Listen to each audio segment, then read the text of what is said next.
Back to the program. I've got Chris Ruddy with me. He's the CEO of NewsMax. They just dropped an IPO for $75 million because they covered news a little bit differently. Chris, welcome back to the program. Well, Steve, great being on with you as always. And we actually raised 300 million Oh, there you leading go. up to the IPO. It was a huge. We just went public on the New York Stock Exchange. The symbol is NMAX. It's been a huge success. The market's been down or in trouble for the past few weeks, but we're up over 100%. And I think it's a sign the public is tired of the old media and they're going to places like Newsmax. Our Yeah. ratings are up 50% in the first quarter over last year. That's a huge jump. And I think people are voting with their remote controls and their pocketbooks and their clicks and their downloads. They certainly are. Congratulations, by the way, on the IPO. It's a huge success, like you mentioned, even blowing away what I had read so far. Good for you. You are an old friend of Donald Trump, so let's talk about this. When you talk about the economy, the markets have settled out. And as Scott Besench pointed out here a couple of times recently, a couple of weeks ago, they were saying it was going to be the worst April on the market since 1932. Well, the market's come back. The market stabilized. Newsmax is doing well, but they don't report on that.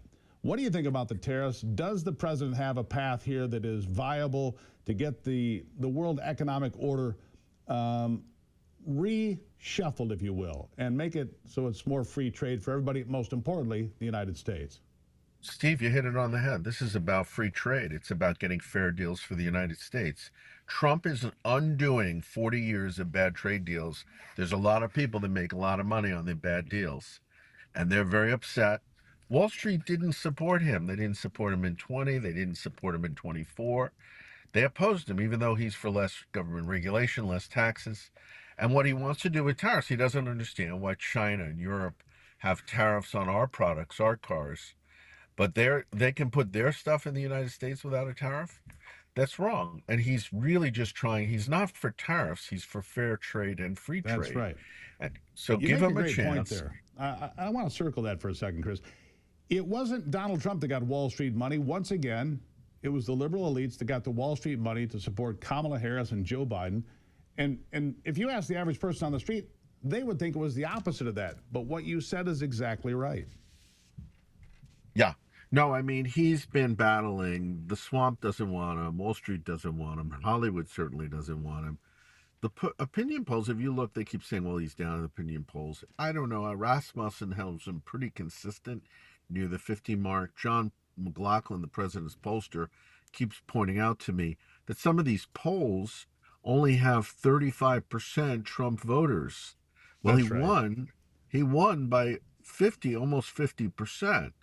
So this is a guy that has been underestimated from the beginning. The media is just constantly spinning against him, and I think it's just normal politics. Stick with him. He has a really good plan: cut taxes, lower oil, lower interest rates, deregulation, and tariffs. And I believe when all of those are working, we're going to have an economy that's roaring. You know, Mark Mitchell at Rasmussen is a regular guest on this program. He says the same thing. Look, the polls that are telling you Donald Trump is way down are the same polls that told you Kamala Harris was going to win, that she would win 5 of the 7 swing states. He said they're not to be believed. And I agree with him. I go with the poll that was accurate. That was Rasmussen. Let me ask you this, Chris.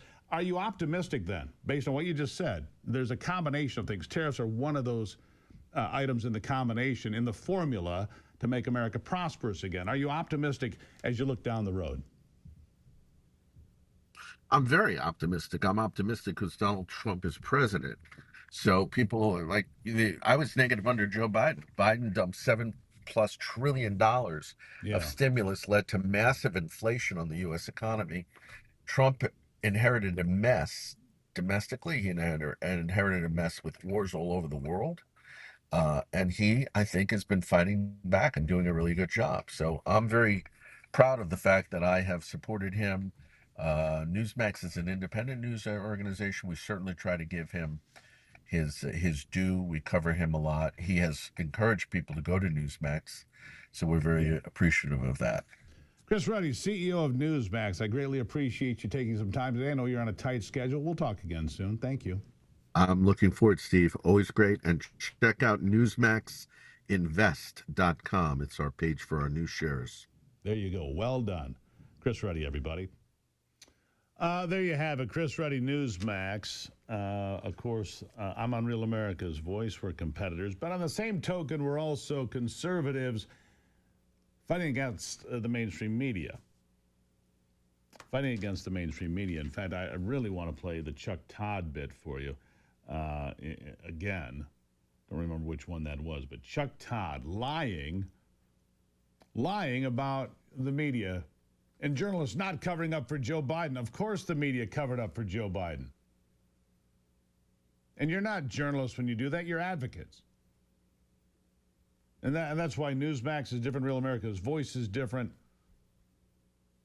Off the press, John Solomon, very different. Just going out, finding the stories, and putting them up there. I mean, what a concept. Just do the news. And that's why justthenews.com is so popular these days.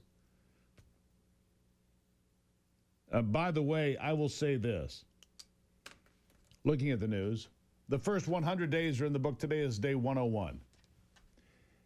And from here, we will see the most critical 100 days of Donald Trump's presidency. Why do I say that? Because if the Republicans don't get it done, if the Republicans don't codify, if they don't put legislation forward that covers all of these executive orders, last time I checked was 137, 140, somewhere in there, lose count, right? And I'm talking about men and women's sports. I'm talking about tax code. I'm talking about the southern border, how we deal with tariffs and imports and everything else. How we deal with the EPA and environmental regulations. If these things are not codified, put into law, beyond executive orders and memorandums, then it was all for naught. All of it was for nothing. Call your members of Congress. Call your senators. Say, look, we have to get this done. The whole thing. We were told Memorial Day. Now Speaker Johnson says 4th of July. So, I think the next 100 days ends on the 29th of July. Either we get this done or it was all a complete waste of time. Hold these people accountable. Make sure that what you voted for and what you support makes it into the long-term one big beautiful bill. In the meantime, I would hope that the members of Congress would take a look at judges that are completely out of line. Look, they're going to get reined in at some point. They are. The Supreme Court will rein in these rogue federal district judges. You can't, put out blanket injunctions across the country. You don't have that kind of power. Congress needs to fix that as well and impeach those that go too far, just like Judge Dugan in Milwaukee being stripped of all her power until further notice for harboring illegals and trying to get them out the side door of the courthouse. You can't do that. It's a felony. Plain and simple. You want to be an activist? That's cool. Might cost you time in prison. You've been warned right here on the Steve Gruber Show.